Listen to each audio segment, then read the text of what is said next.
The Tipping Point with Mike Tipton is brought to you by Dubby. What is Dubby? Dubby is a clean energy drink that is made to give you focus with no crash, jitters, or angst like those other energy drinks have.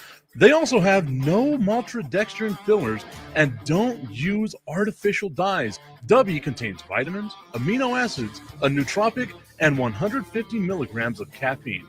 Dubby's products are made in the USA in an FDA-inspected facility that strictly adheres to GMP manufacturing guidelines. All of the flavors are unique and custom-made by Dubby, and you'll never taste our taste anywhere else. The best part about it is they're affordable. Dubby's drinks come out to about $1 per drink, much cheaper than Starbucks or any of those canned energy drinks. To learn more, visit w.gg.com/MRTipton33 and place your order today. Use promo code MrTipton33 and save today. Dubby Energy, be better. Are you a fellow car guy? I have a 2008 Ford Mustang GT convertible, and nothing makes me happier in that car than when it's nice and clean. And you know who helps me get there? RevAutoCarCare.com. They help me get that pony looking as nice and shiny and ready for any of the car meetups that are all around the great city of El Paso. Spoil your car and go to RevAutoCarCare.com/Tipton and view all the inventory they have and find out what works for you to help make your ride shine. RevAutoCarCare.com/Tipton. Use promo code Tipton33 at checkout to save 15%. We all know there's hundreds of betting sites out there, but don't be fooled. Some sites are legal in some states only. Some sites pay in Bitcoin, and some sites have even been hacked. BetUS, however, has been in business for over 30 years. Future bets are paying out in the thousands, and if you act right now, you can still bet on the biggest games in sports. Visit BetUS.com, or you can click the link at nessp.info. BetUS, check it out and bet responsibly.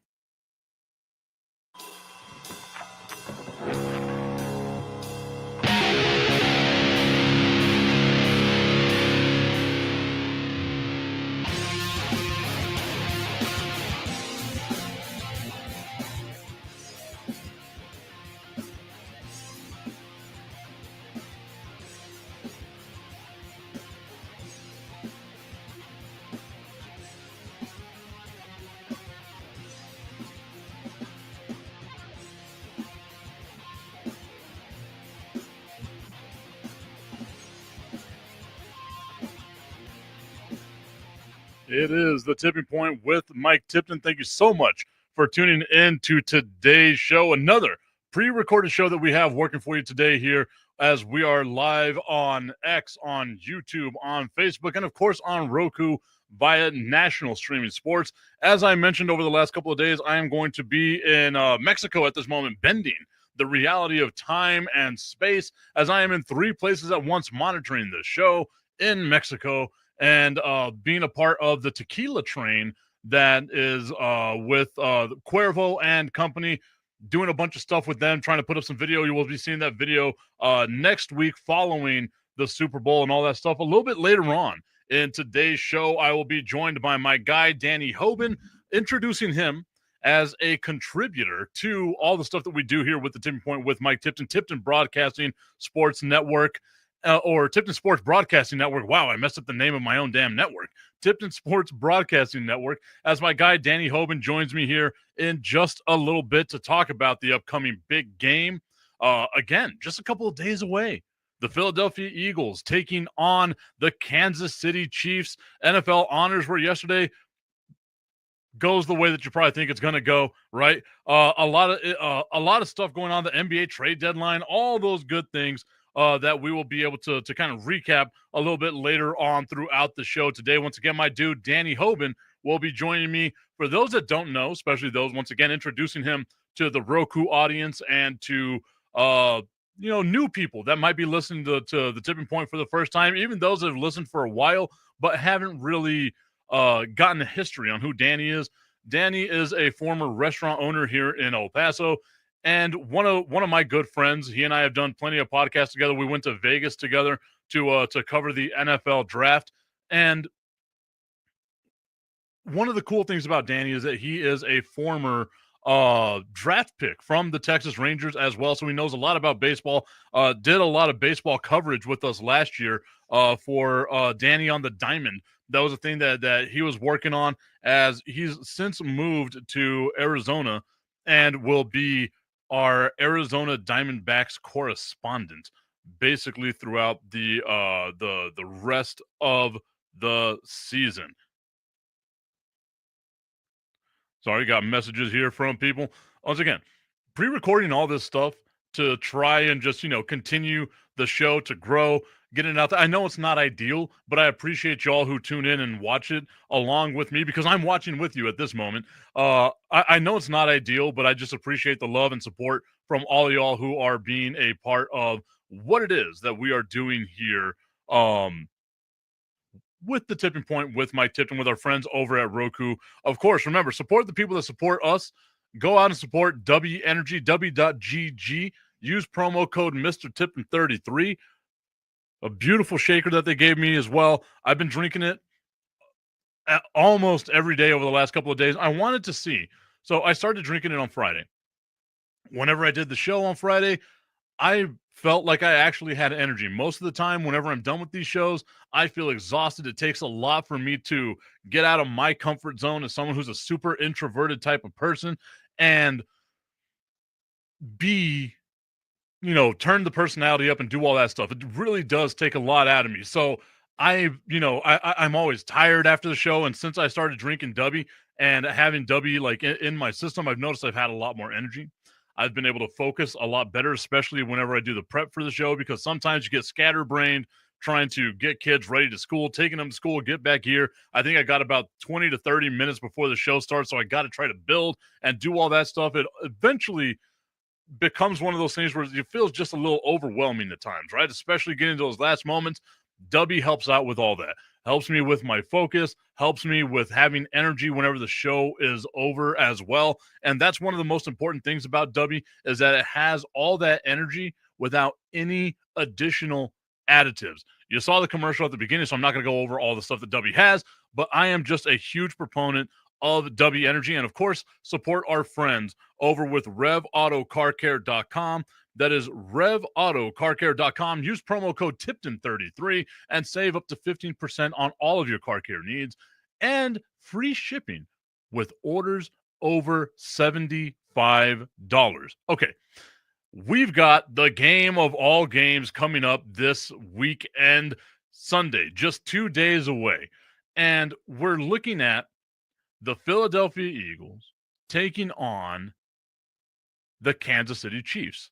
And I couldn't think of, at any point in time, another game where everyone unanimously hated both teams, right? Like whether or not you're a Chiefs fan, like for the most part, speaking to the people that hate the Chiefs, right? Like you have whatever reason it is that you hate the Chiefs. They get the calls, you don't like Kelsey, you don't like Taylor Swift, whatever that excuse might be.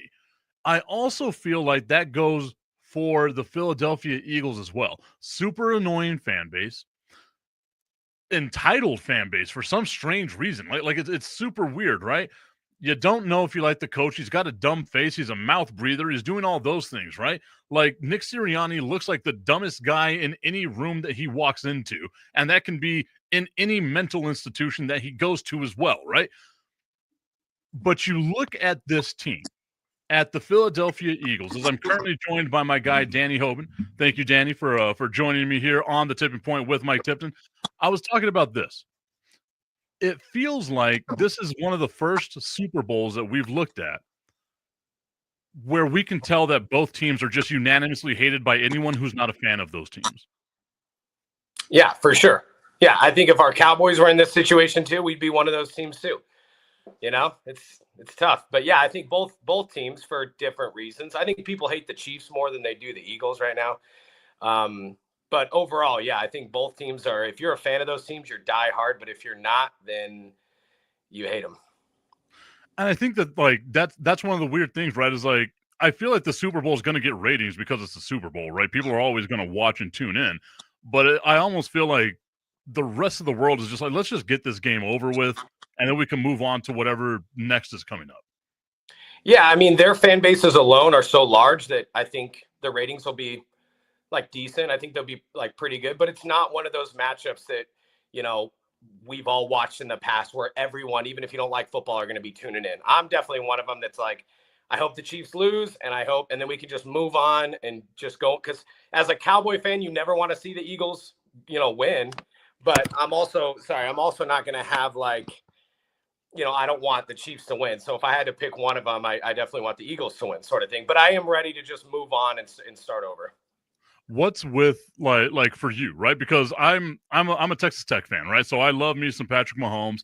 What is your, I guess, outlook as to why you just don't want the Chiefs to win? Is it because they've won too much recently? Like, what's the reasoning here? No, and even when Brady was winning all those, or when the Yankees were winning all those championships, and when teams go on a little bit of a run, I think that's good for the sport. I like seeing that. I think we're in the presence of. I think one day we're all going to look back and be like, dang, I used to watch Patrick Mahomes play. The way that we talk when Brady, after Brady retired, or when Jordan played, I was like, man, I used to watch Michael Jordan play. And that's cool to say that you got to see him on TV live or in person or whatever. So I think Mahomes is one of those guys. So I think that's really cool. And I like Patrick Mahomes. But I am one of those, and I know you hate this, but I am one of those that think the refs are on the Chiefs side. That is annoying as hell to me. It seems like so obvious to where they almost don't even care if they get caught, sort of thing. Like you go 15-2 when you probably could have gone 16-1, and you've got like the 12th ranked defense. Like Mahomes hasn't been who he has been in the past. Kelsey hasn't been who he has been in the past, and somehow they had the second best regular season record like since the Patriots went undefeated back whatever year that was, and they're just not that good of a team. And so I would just want to see, and I like what Saquon Barkley's done. I think that's a really cool story of the Giants not wanting him and then him going over to their rival and having an MVP type season. I think is sweet.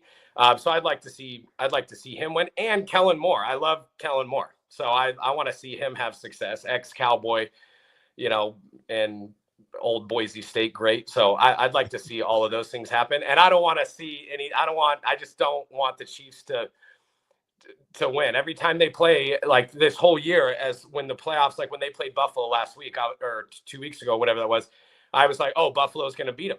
And then they didn't. And so here we are again in the Super Bowl. And I'm like, I think Philly's going to win. And odds are the Chiefs are probably going to win. But I want the Eagles to win for sure. So I love that you've hit like all of the anti-Chiefs talking points here, except the Taylor Swift one. So I appreciate that.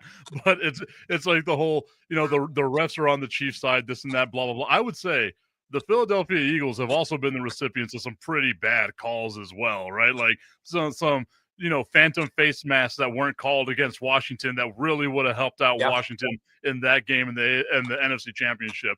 But for me, I'm just like, I agree with you. I love the Saquon Barkley story, right? Like, especially the Giants choosing Daniel Jones over Saquon Barkley just to release him later on in the season is like that's just chef's kiss for what the New York Giants are as an organization, right? Yeah. But for me, man, I'm all about this run by Kansas City just because I love watching greatness in the moment, right? We can say, sure, they're not as good as what they used to be, right? But what do they keep on doing, Danny? They keep on winning.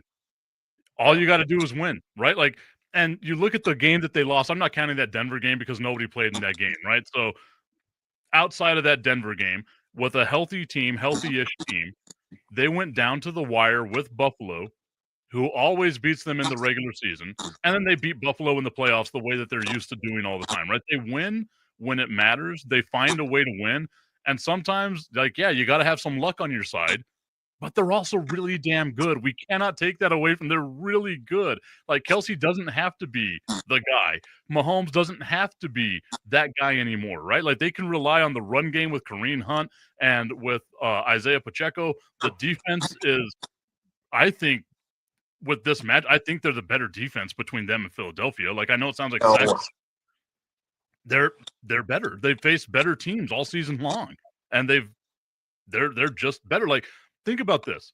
Do you think Philadelphia could win the game if their defense gives up 30 points?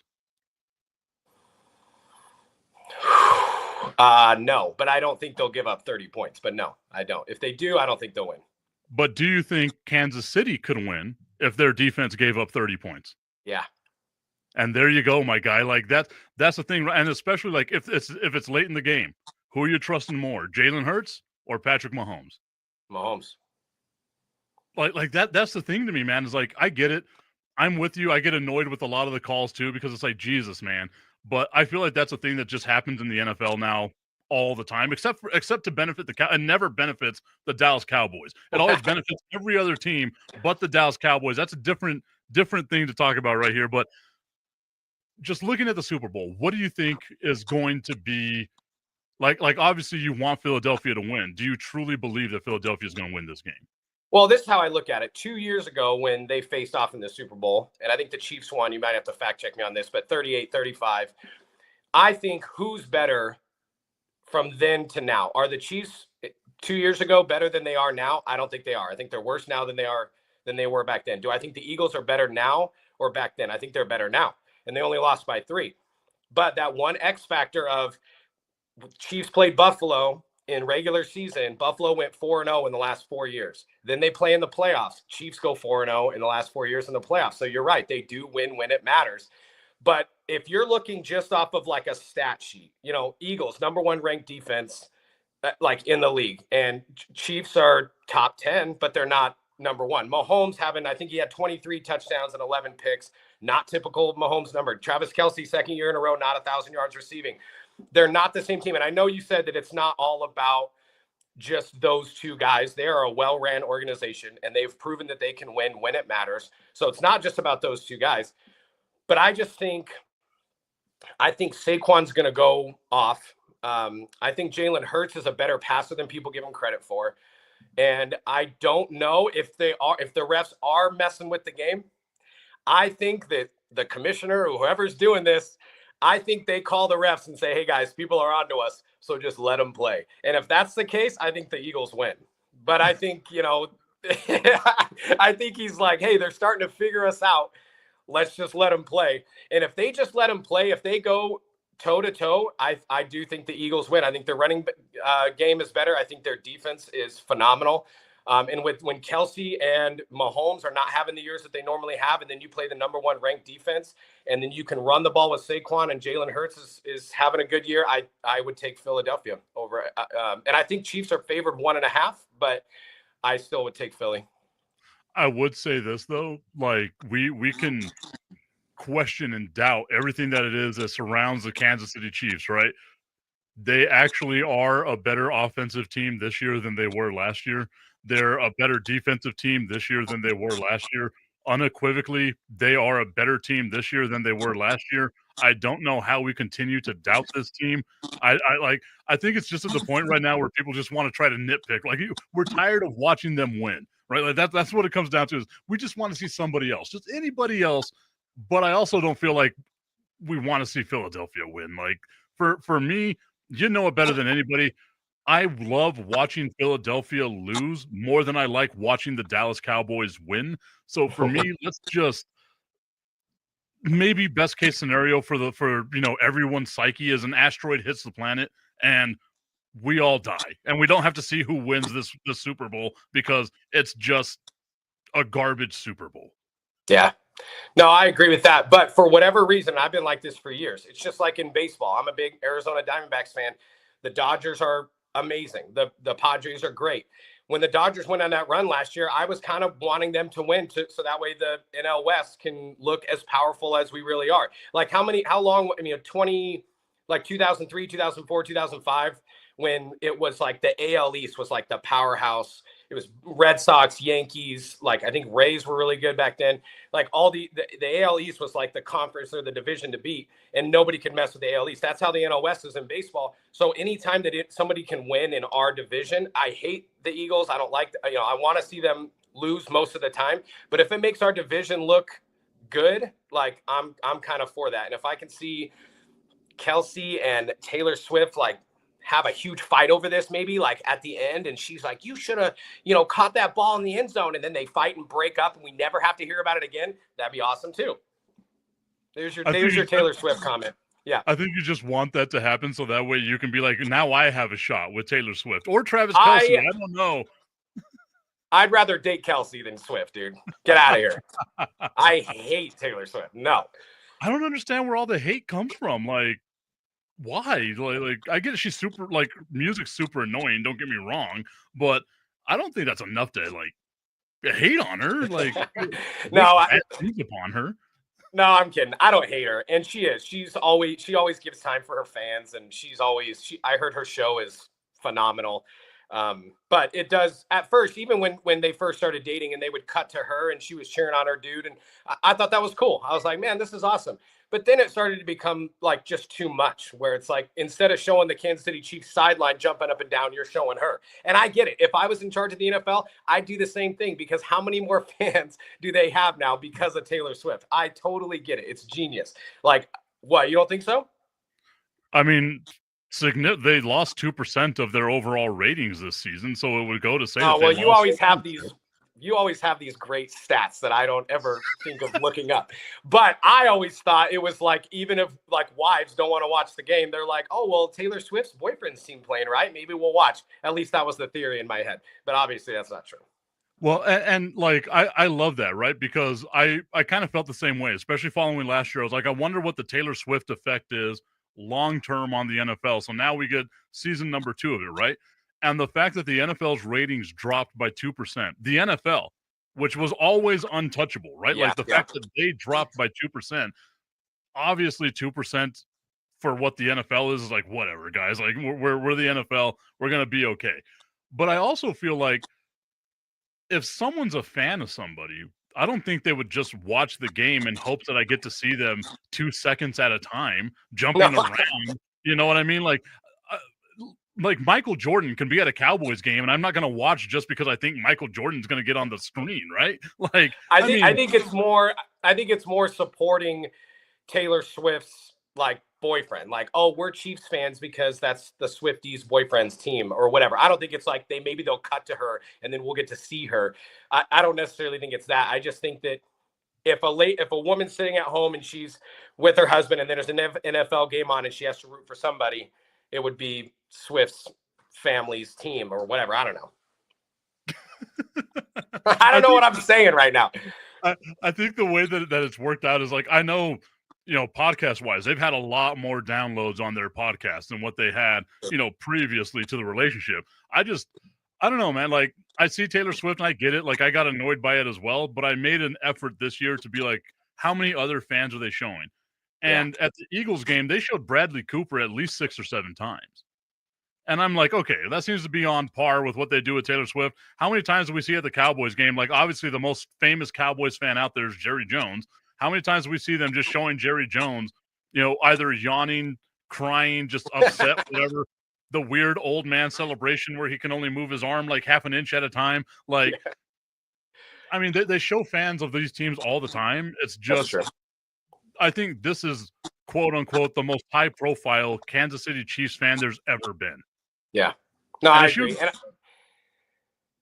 I do think it's that. I think it's just the hate for greatness. I think, you know, Kelce and Swift have something awesome that like every guy would dream of, to date a freaking billionaire and you be winning Super Bowls. Like, that's stuff that every guy like would be like, man, this would be awesome for us to go through. I mean, the guys living the dream. And I think a lot of it's like jealousy from a lot of guys' points, and they get annoyed by that. But it's kind of like when you meet your person and you guys are out to dinner and you guys are like kissing and holding hands and you're just like, I don't care what anybody else thinks of us. And everyone else in the room is like, get a room. You guys are disgusting. Like, they're happy. They're killing it, you know? So I think it's cool, but it doesn't make, you know, I just want the Chiefs to lose because I don't think they're as good as they are every other year. It sounds like they're better than they were last year, but somehow they're 15-2 and they just can't. And I like Josh Allen, man, and he just can't beat Mahomes in the playoffs. And when they didn't win last week, I was like, this guy just can't beat him. Like, and so now it's in the Super Bowl, and I just want to see them lose, and I would love to see Philly win, you know. But but I'm like you. I'm ready for this whole thing to just end, and we can move on to the offseason, and the Cowboys can finally sign a running back and do something, which we're not going to do. And we have like the ex-punters coach now as our head coach, or whoever that guy is. And so when we could have gotten Dion and we could have gotten all these dudes, but we signed him, cool, dude, whatever, you know? So I'm going galaxy brain with this with the Dallas Cowboys, right? Like I feel like they're playing chess while everyone else is playing checkers, and the Dallas Cowboys are probably right now playing tic-tac-toe. And like that's the reality of it, right? But I feel like this is just a temporary stopgap to get another coach next season. And Schottenheimer's going to be the dude that gets blamed for how bad the team is going to be this year. I think they're going to be like the worst team in the NFL. I genuinely hope that they are, just so they can get the #1 overall draft pick and we can begin the rebuilding process. Next year, they can finally get out from Dak's contract without it hurting them more than keeping him on the team, right? So I'm hopeful of that scenario. But it's also the Dallas Cowboys, and I don't believe they have any idea of what's going on. Yeah, and I think Jerry Jones is too prideful to admit that they're having a rebuild. I think he's the kind of guy that will spend money just to spend money, even though he's not spending money. I mean, I can't get over that we could have signed Derrick Henry, we could have signed Aaron Jones, we could have signed Saquon Barkley, and there's all these great running backs that were free agents last year, and we didn't do anything. And then all of a sudden we have one of the worst rushing offenses, and then Dak struggled because I think every defense knew that they're not going to run the ball, so we can just defend and throw back 5 defensive backs, run the nickel defense every single time, and cover, poor CD Lamb and all these guys. Like, you can't throw the ball when they know you're going to throw the ball. But we had the opportunity to sign, good running backs, and we didn't do anything. So I don't think Jerry Jones is capable of admitting that they are going to have a rebuild. I mean, if they played their cards right this year, they could have purposely lost the last couple of games and had the #1 overall pick, could have signed Deion Sanders as their head coach, which I'm not saying that's necessarily what I want. That whole thing's kind of annoying too. Like, I think people think Deion's going to come in and win 10 Super Bowls in a row. I don't think that's going to happen. And by the way, if the Cowboys did sign Deion as their head coach and they drafted his son as the #1 overall pick, that would drive me nuts too. You know how many teams I've played on growing up where the coach's son is the quarterback and he could do no wrong? That's annoying, dude. Imagine making it to the NFL and you're like, God, I can't get away from this. Like, this is crazy. So that would have drove me nuts too. But I would have rather that than what we're doing now. But I don't know. We'll see what happens in the offseason. Probably nothing. I thought that they were going to hire Deion just because the Dallas Cowboys are a circus, and that what other way to welcome the circus than that?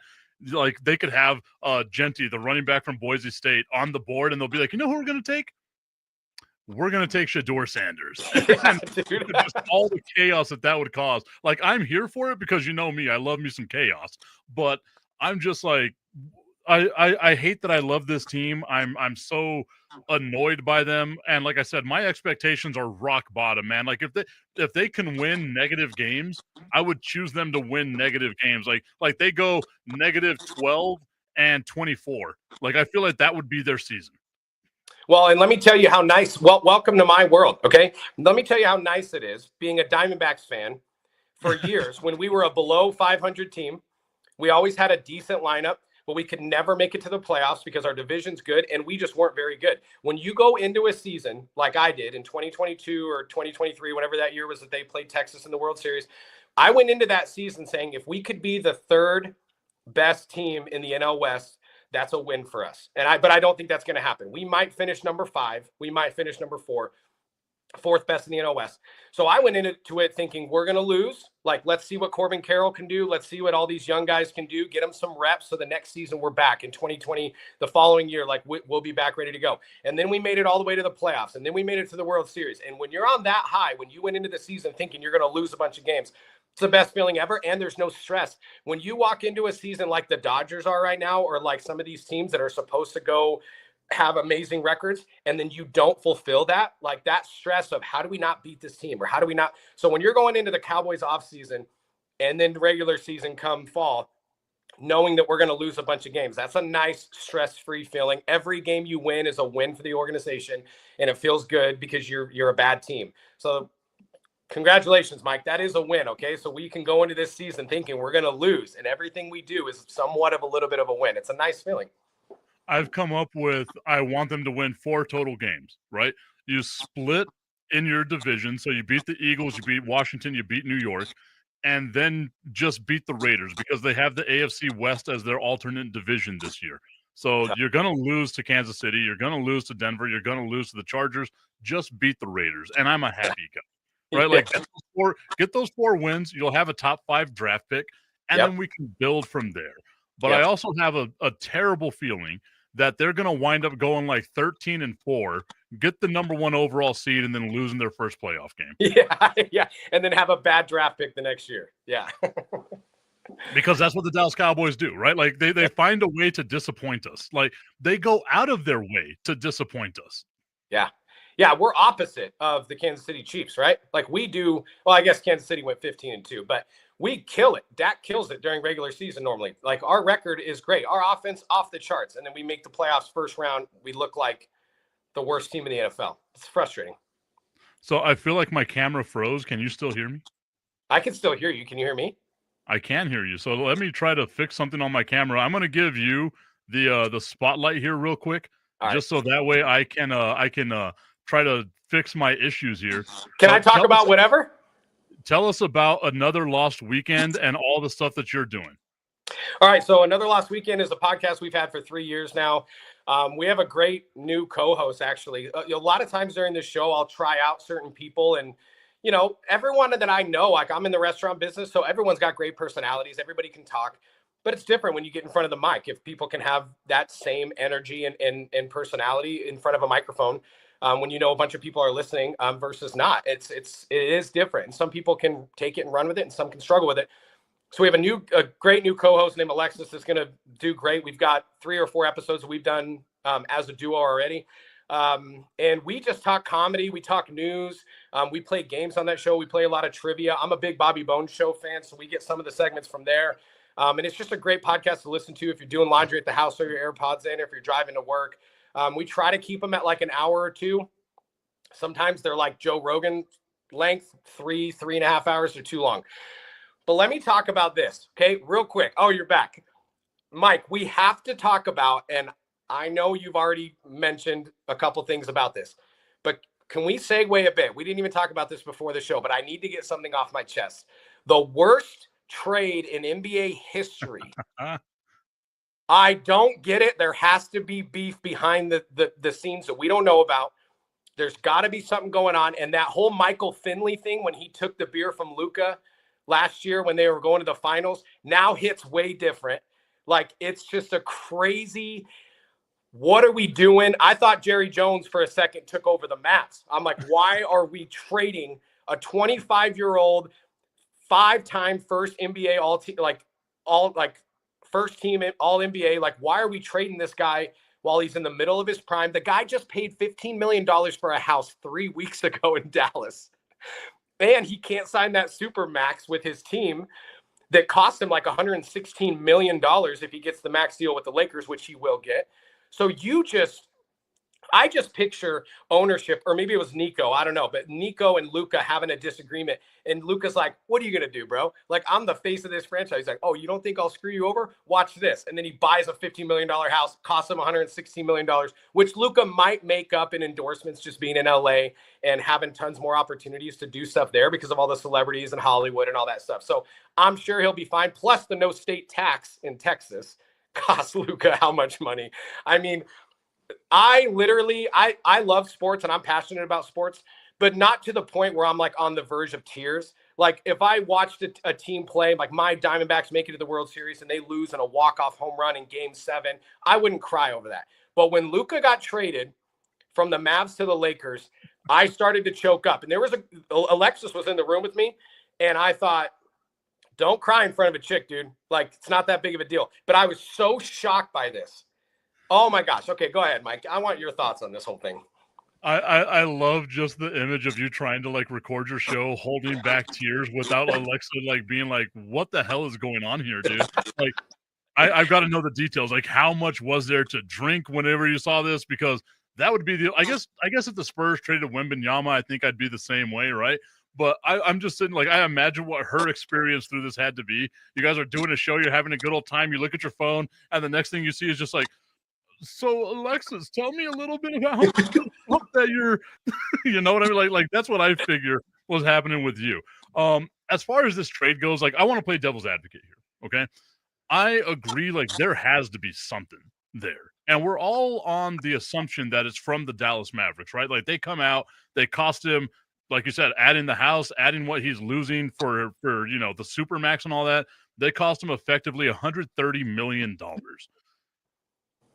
You don't do that unless you're forced to do that. You know what I mean? And I know that I've read reports out here. It's DuPont who runs the team. He's like the conservator of the team, but it's the Adelson family that are a bunch of like landowners in Vegas that are basically like, we need to flip this thing around to get the maximum value, right? You don't get the maximum value paying a dude $345 million.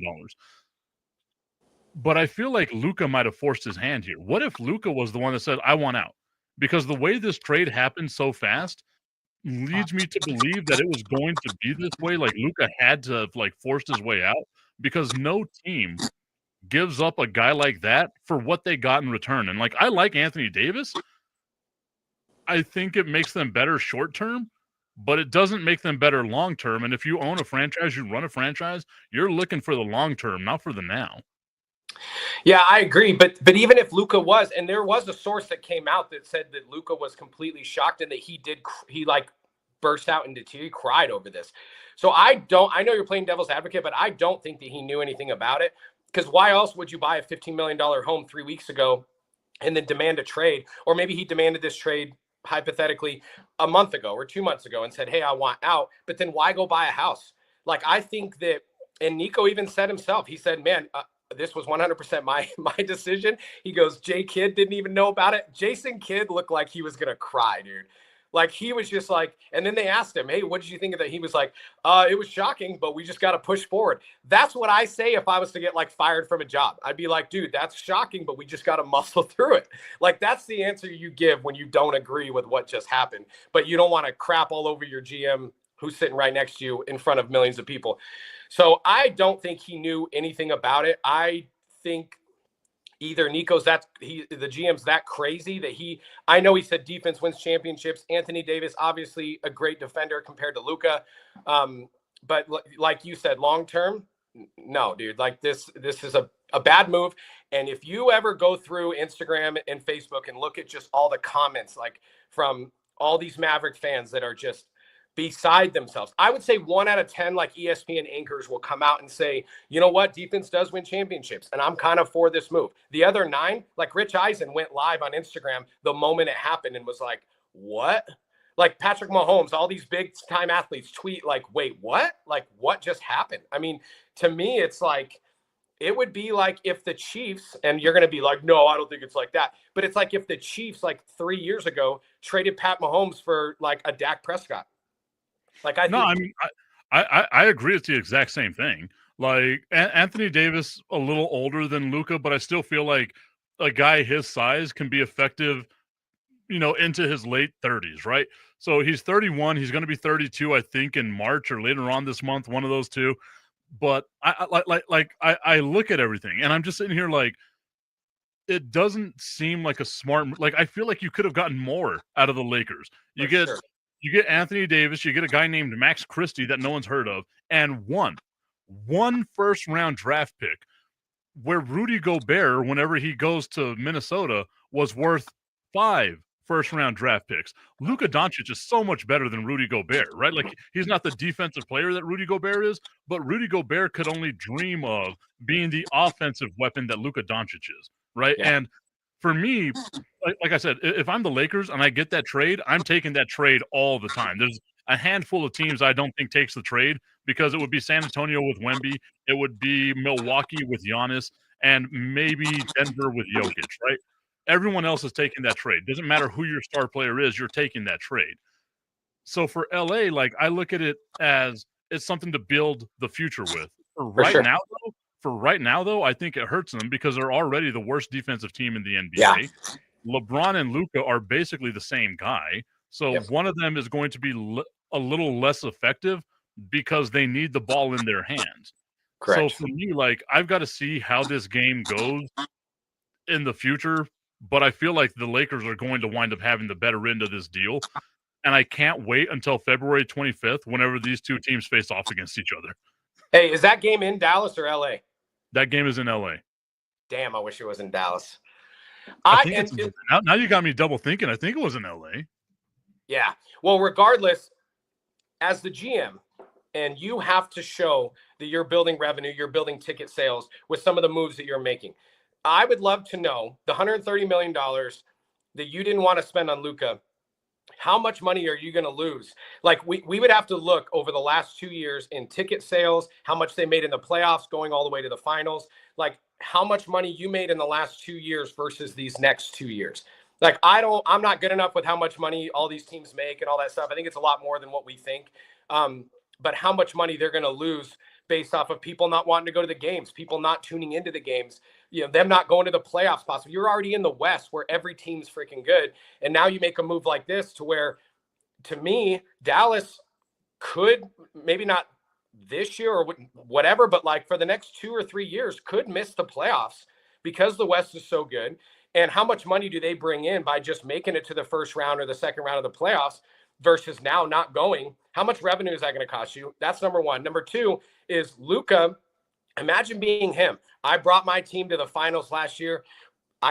You finally have a good guy to work with Kyrie, because Kyrie hasn't always seen eye to eye with some of these superstars that he plays next against. And to me, they always had a great relationship. You add Klay Thompson. So now you have that outside threat. You've got Kyrie that can do everything. They just had everything working for them. Now, were they number one team in the West this year? No, they lost some games that they shouldn't have lost. But I think if you're Luka, it's like, what did I do wrong? Unless there's got to be something behind the scenes that had happened between them. But he doesn't strike me as the cocky, self-centered, me kind of guy, that like a TO almost. Like he doesn't strike me nearly as someone like that you don't want in your locker room. He strikes me as a guy that you want in your locker room.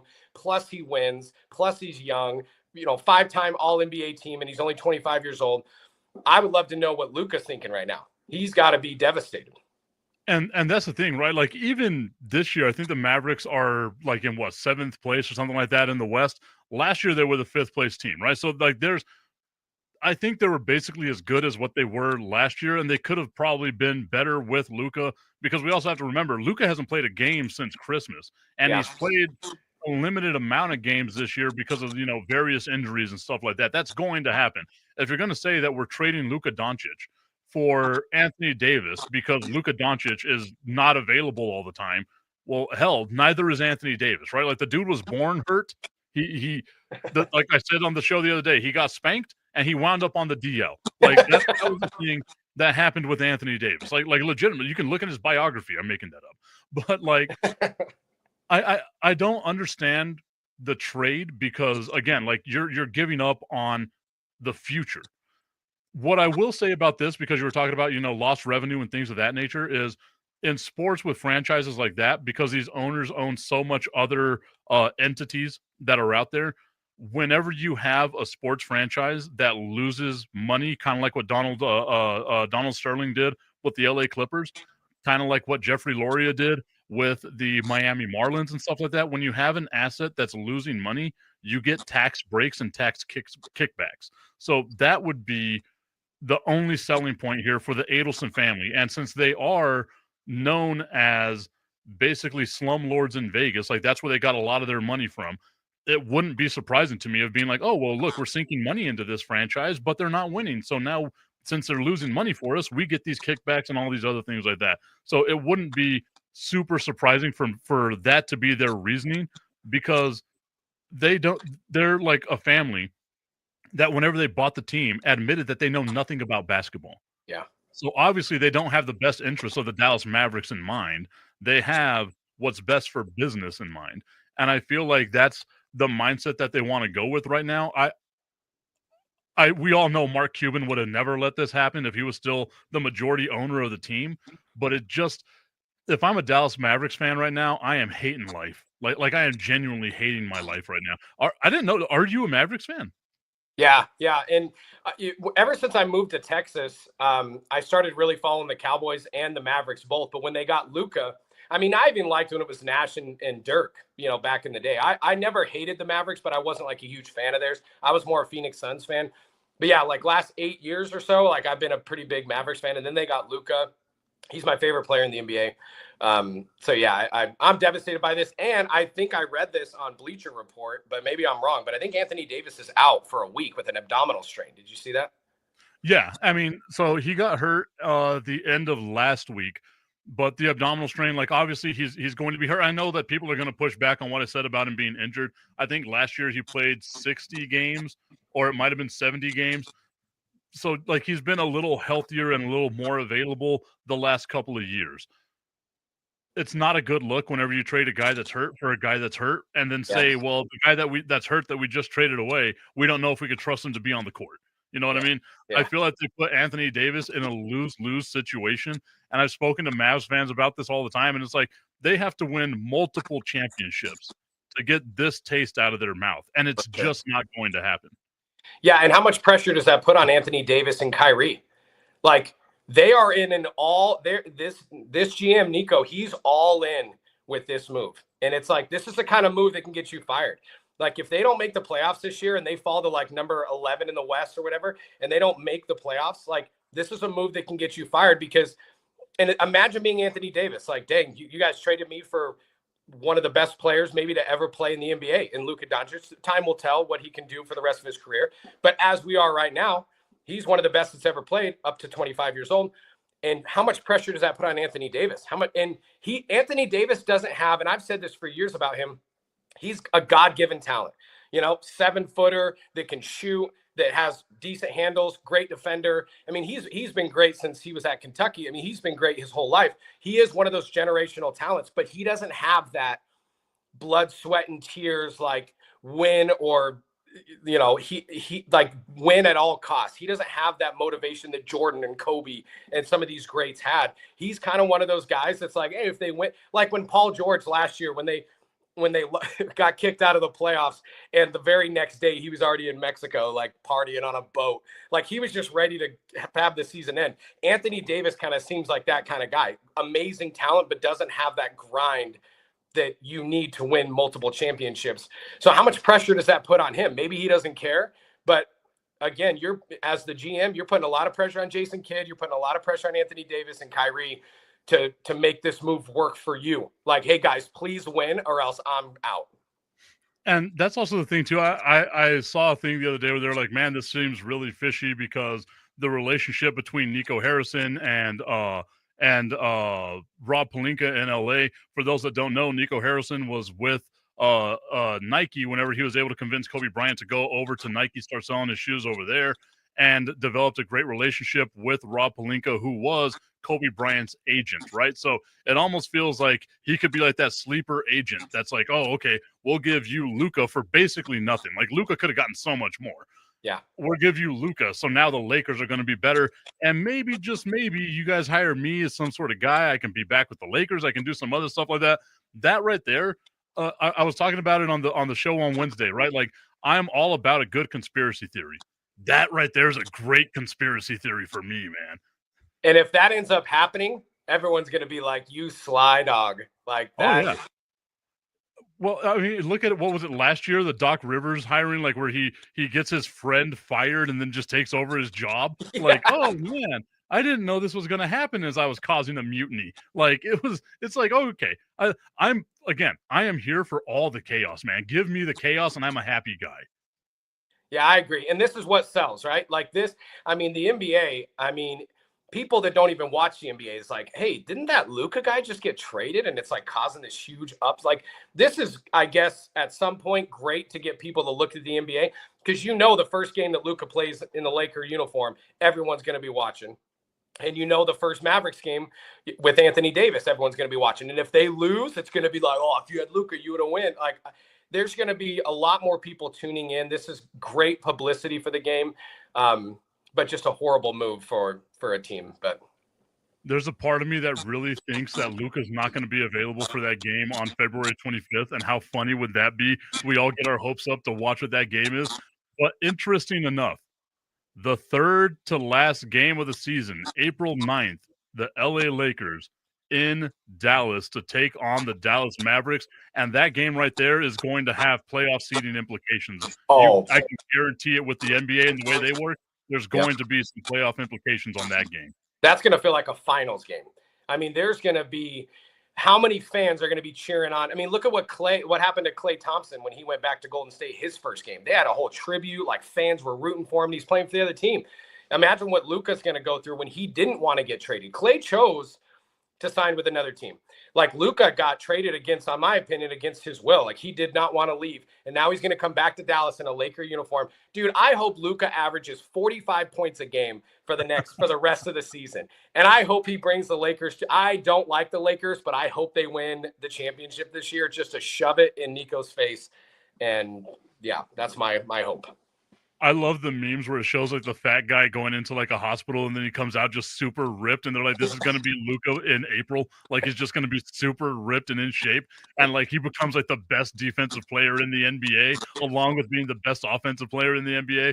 I am here for like that version, like a revenge fueled Luka Doncic.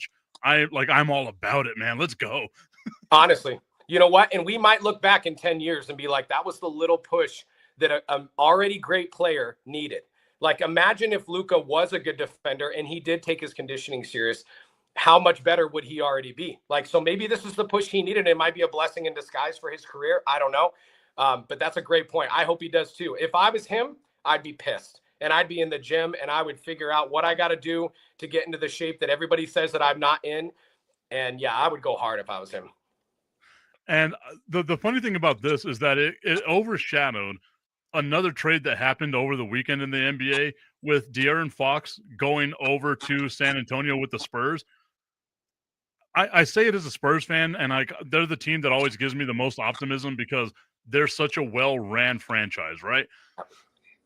But I genuinely feel like De'Aaron Fox teaming up with Victor Wembanyama gives the Spurs a completely different like weapon now that allows them to make a genuine push to not just the playoffs, but to make some real noise in the playoffs. And it's overshadowed because how do you do a trade so dumb? Yeah, I know. It is overshadowed. And this is exactly what the Spurs needed. They needed that third piece that can, take some of the pressure off of Victor Wembanyama.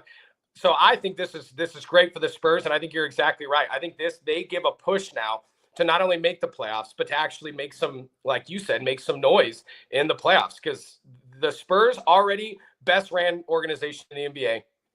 And so you can never count them out no matter what's kind of going on, but they have been in a little bit of a rebuild, kind of lately. And I do think this is that piece that they needed that will kind of take them over the edge. So that's exciting. And it's exciting for your Spurs to see what they can do, but no one's talking about that because of this ridiculousness that's happening right now with the Mavericks. A lot of stuff that's going on. We got the Super Bowl coming up. We already made our picks. You think it's going to be the Philadelphia Eagles. I think it's going to be the Kansas City Chiefs. Obviously, the trade with Luka Doncic has been just dominating the media landscape because, again, one of I have to go back and I'm going to see like what some really bad trades were. And I feel like this is going to pale in comparison because Vlade Divac for Kobe Bryant, that seems to be on that same level of maybe we shouldn't have done that, right? But yeah.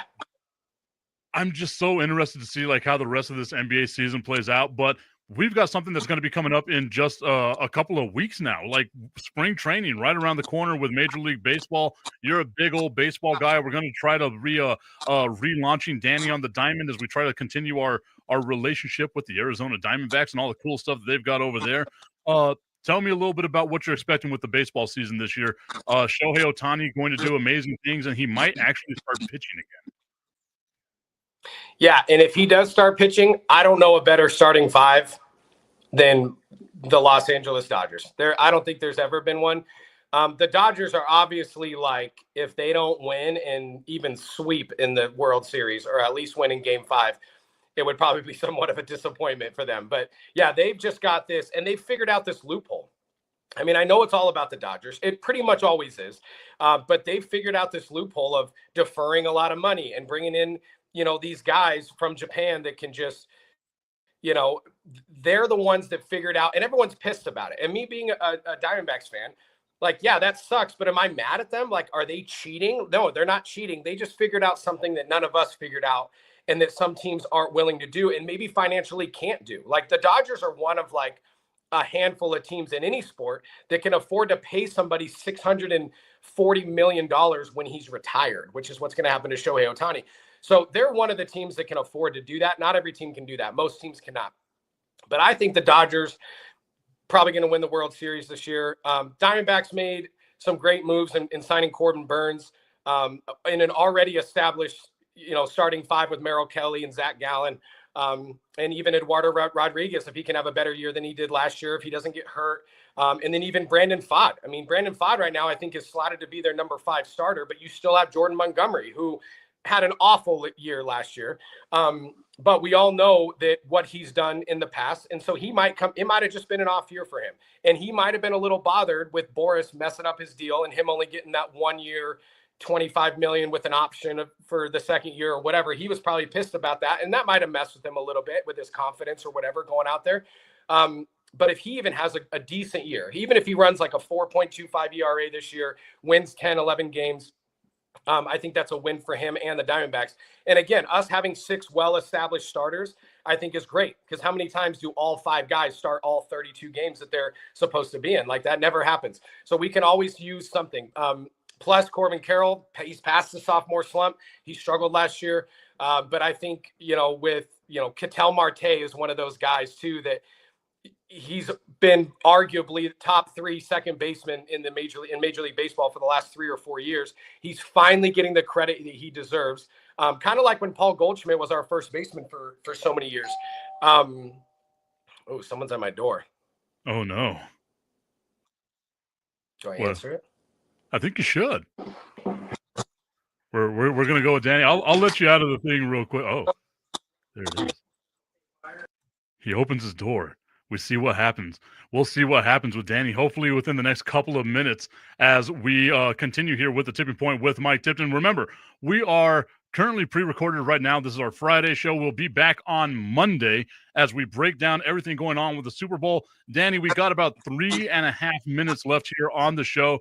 Real quick, I want to ask you, how bad is Juan Soto leaving the New York Yankees? Is that going to hurt the Yankees?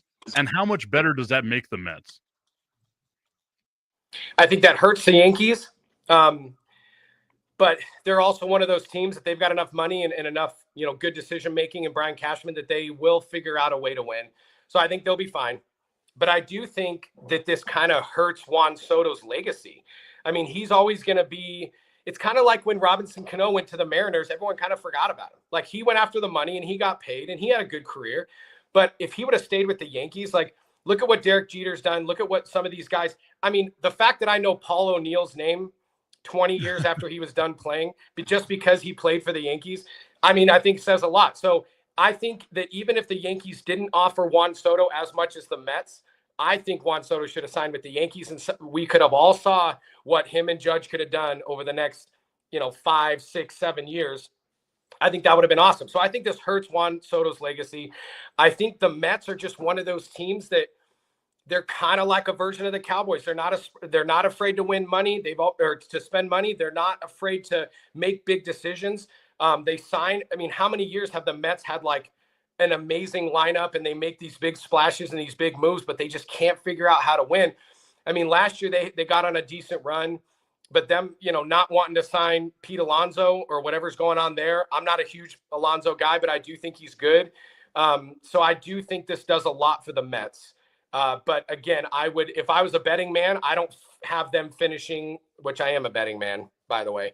But I do not have them finishing in the top 10 of Major League Baseball teams. Like, as far as record goes, I don't have the Mets finishing in the top 10 just because they're going to have to prove it to me before anything happens.